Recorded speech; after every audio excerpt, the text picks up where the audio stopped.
All right, this is Theo Michael Talks, and today on September 11th, the day before my birthday, I want to just kind of do a quick toy review and more of a diorama. I was very excited to get some pieces in. These are toys that I've either pre-ordered or had in the packages and haven't opened them up yet, or I did some adding or subtracting some of the stuff. So I wanted to showcase these and try out this new setup that I'm trying to set. So a quick pan view there of what I have on display. So I'm going to keep to the figures that are on the green um, sheet, and then in behind there, just some stuff that I have on display on my TV stand. So again, trying out some new setups. I'm looking to try to make it a more professional setting, but this will do for now. I'm really excited about this centerpiece holding the Daredevil and the Batman. So that is the Marvel Legends Daredevil, and that is the Mayfex Batman, Nightfall Batman, which I really love because it has a color scheme of the Batman I grew up with. The Jim Aparo version, I think, is what I think of it as. That wonderful, beautiful set piece is a water tower that I commissioned from a friend of a friend, who's not my friend, and he does some wonderful work. You can find him at Rhino 616. I got to see what it is. His email. Will edit that in there. Beautiful work. It is very lightweight, but as you can see, the figures can stay on top of it. I do have a Ninja behind there by the TV. Oops. That I was using. And as their foe. And again, Spider-Man, Batman, Daredevil just really fit.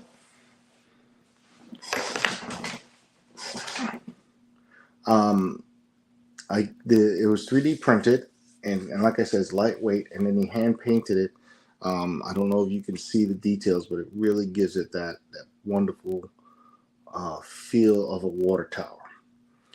Not quite 1/12 perspective, and then it would be really, really big, but it will give you the sense of distance. Now, here's something I haven't even thought of because I bought this piece from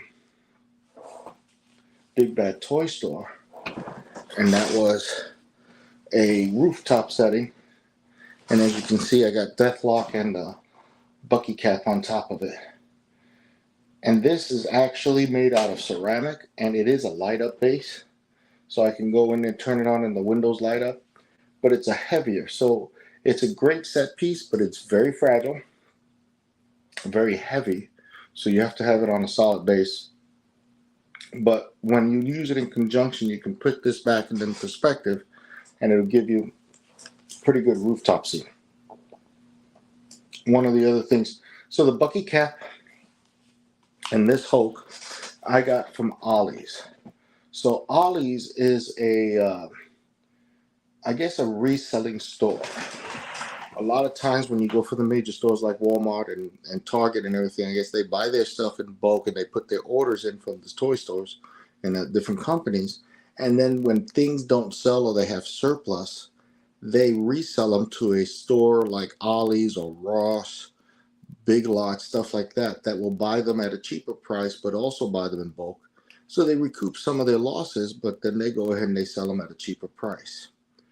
Marvel Legends is hitting Holly's hard. And so I was able to pick up the Bucky cap, which I have a lot of Captain America, so I wasn't really interested in buying another one at full price. But when it drops down in price, when you're paying $5 to $6 for them, I picked them up. That Hulk is the same one as when they issued it the first time here.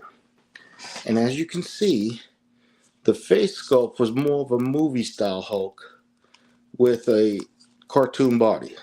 Looks good, not too bad, not too shabby.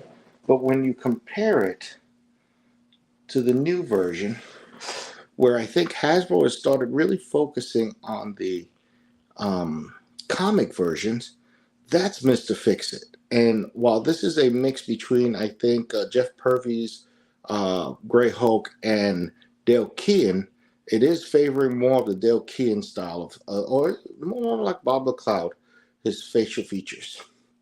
But it is more cartoon or comic book looking, as opposed to this one, which is more of a movie style face and a smaller head. But again, the body proportions, everything's the same. I like the details and the tie and everything, the little paisley tie.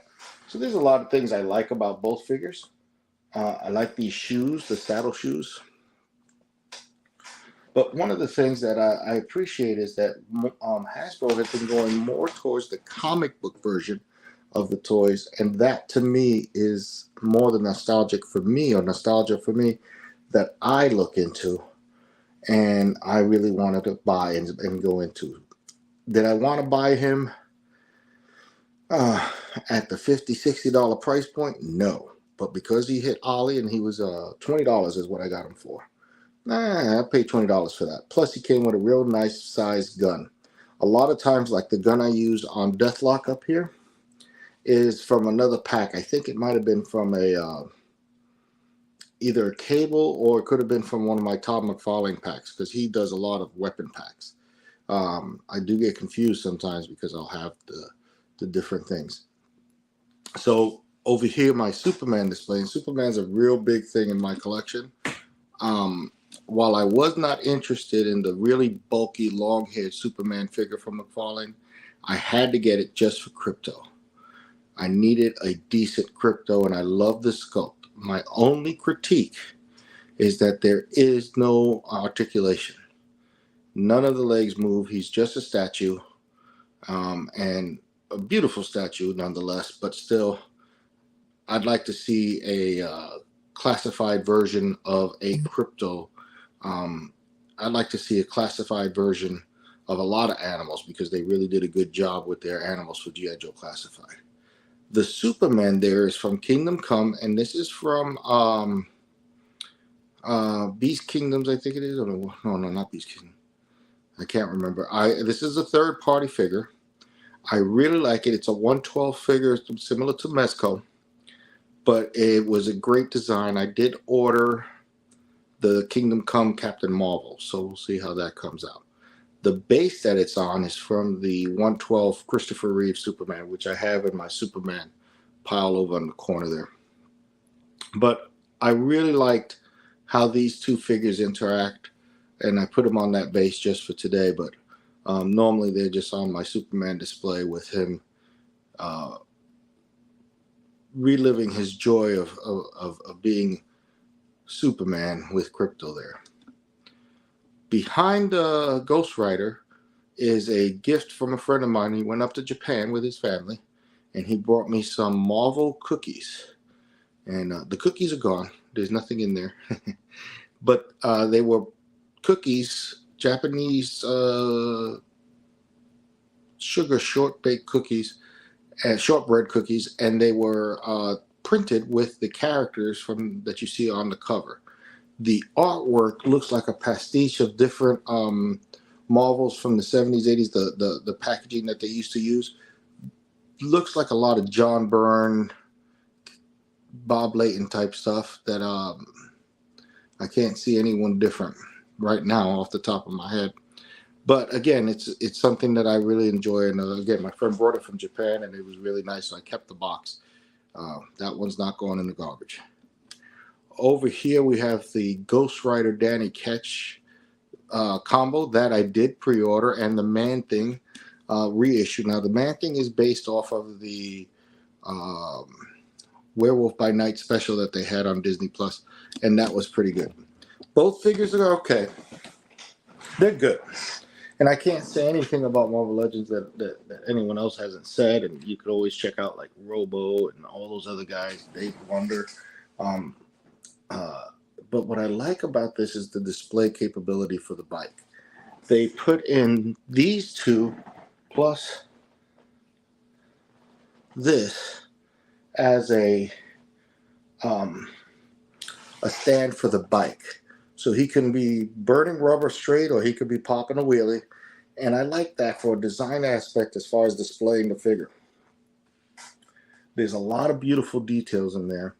The critique that a lot of people are talking about is the empty eye holes, which is easily fixed, and I haven't got to it yet, but I plan to use one of the fixes, but I'm going to probably put some light up LEDs in them. The Man Thing, beautiful sculpt. I love these big figures. Not just because I'm a big guy myself, but I just love, they give it a sense of cartoon-like proportions. And the Man Thing, only thing that knows fears burns at the Man Thing's touch. And it really works good. But one of the critiques that they have is the head movement up is not there. And then I've seen a lot of people doing their little shaving some of the side or shaving some of the neck. These come off even. I have to give credit. The thing I like about Hasbro toys is they're very cross-compatible. They've been doing a lot of stuff where they really increase the playability of the figure by making it compatible with other figures in their line. And truth be told, a lot of minor adjustments, and you can make them compatible for other lines. So that's what I like about the Hasbro. So now that we just looked at everything, let's kind of zoom in on this beautiful piece here.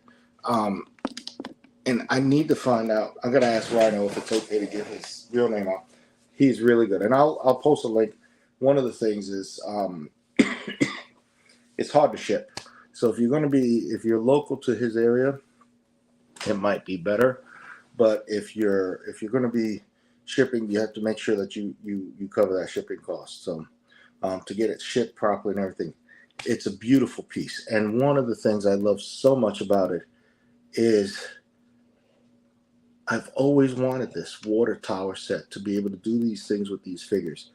Daredevil jumping off of the water tower, fighting ninjas, jumping into the sky.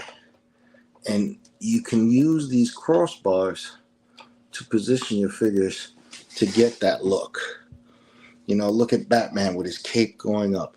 It's just one of those things that just fits for a display. And, you know, when you're playing around, you know, yes, I'm 52 years old this week, and I'm going to be playing with my toys.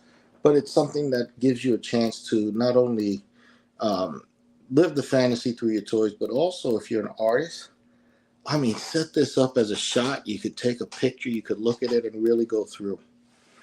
Deathlock is an older figure, but, you know, when you put these dioramas together, we're going to take these two figures.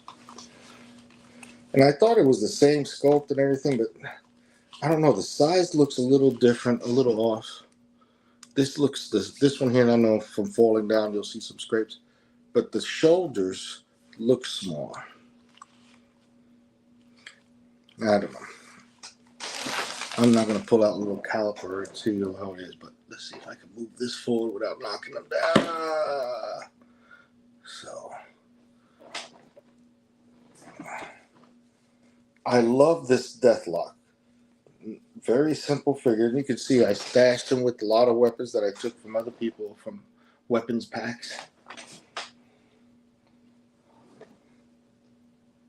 I'm not sure if that belt came with him or if it was something I stashed.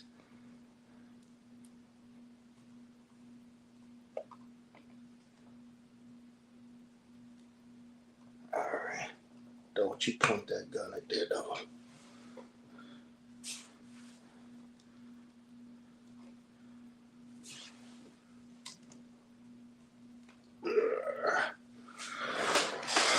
So, again, beautiful sculpt. I love the idea of that metal, very 90s look. The gun belt I added, the guns I added to him. But it just makes him look like a cybernetic killer assassin from the future, which I think was everybody in the 90s, wasn't it? Here we go. Look at that. And again, the full water tower look right there. There's the Johnny Blaze Ghost Rider chilling in the Omega throne from McFarlane. I made it his hell throne. I got a couple of ideas that I'm going to use for that, and hopefully I'll have time to do that. So again, I just wanted to showcase some of these things that I recently opened up. I know if you've been watching my Instagram or my Facebook, you'll also notice that I'm into the fantasy stuff right now. I've been rewatching The Rings of Power, Lord of Rings. I have quite a few Mythic Legions and Dungeons and Dragons figures that I had. So I opened them up because I was rewatching that, and then I was inspired when Robo had his Mythic Legions review.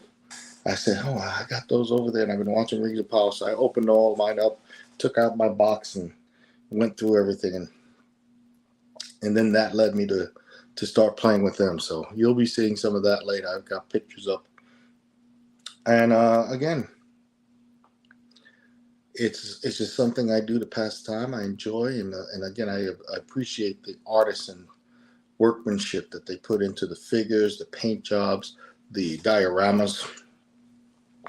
Something that I would love to and hope to attain that level of proficiency in some of this stuff. So thanks everybody. Enjoy. Follow me on Instagram, YouTube, and Facebook. Deal Michael Talks, and I'll